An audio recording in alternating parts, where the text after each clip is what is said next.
Hello mga idol dyan, welcome back sa YouTube channel natin na Bagong Pilipinas, Bagong Mukha. Bagong Pilipinas, Old Queen TV mga idol, no? So, una sa lahat, nagpapasalamat ako sa lahat ng mga nanonood sa aking video at maraming salamat din sa lahat ng mga nagko-comment sa aking video.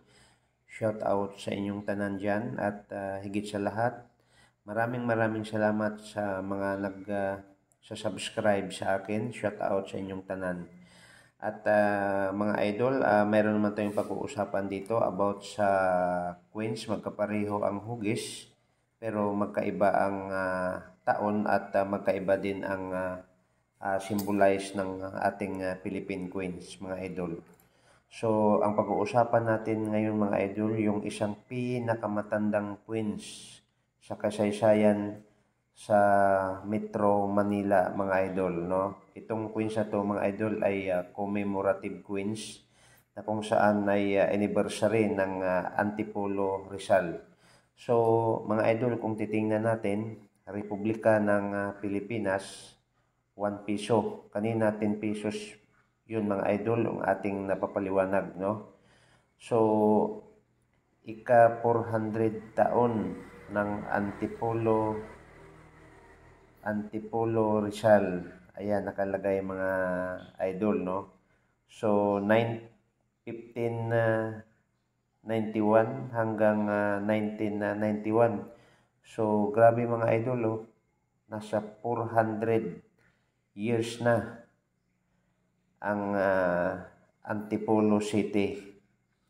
Kaya nga, yun mga idol, ang pag-uusapan natin. Kung mayroon kang queens na ganito, bilang isang kasaysayan sa commemorative queens ng bayan ng Antipolo Rizal, so ganun siya katanda na pala mga idol. Itong, kung mayroon kang ganitong uri ng queens mga idol, huwag kalimutan, pakitabi kasi itong queens na to ay mayroon ding kasaysayan, no?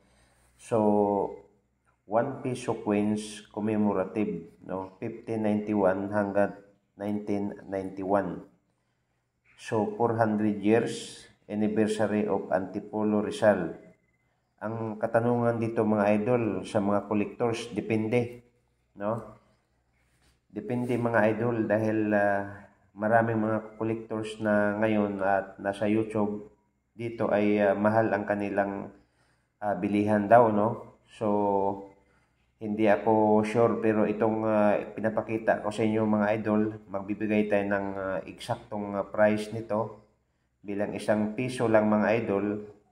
So, ito mga idol ngayon sa totoong price, mabibili mo siya ng 250 to hanggang 350 mga idol, no? Depende po yan sa mga collectors. Kung wala pa silang hawak ng ganitong uri, ay sila ay maghahanap ng paraan para makabili sa ganitong uri ng queens mga idol. At binibili nila ito mga idol, no? Kasi ako, dadalawang piraso lang ito mga idol, no? So, binili ko agad mga idol ng 550 ito, no? Itong bawat isa.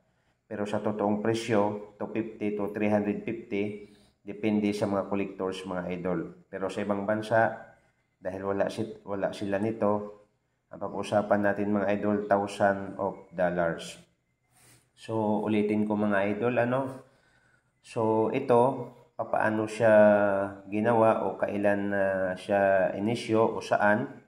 So, simple lang mga idol. Simple kung saan siya inisyo, Philippines, no? Period, date 1946. Type, share.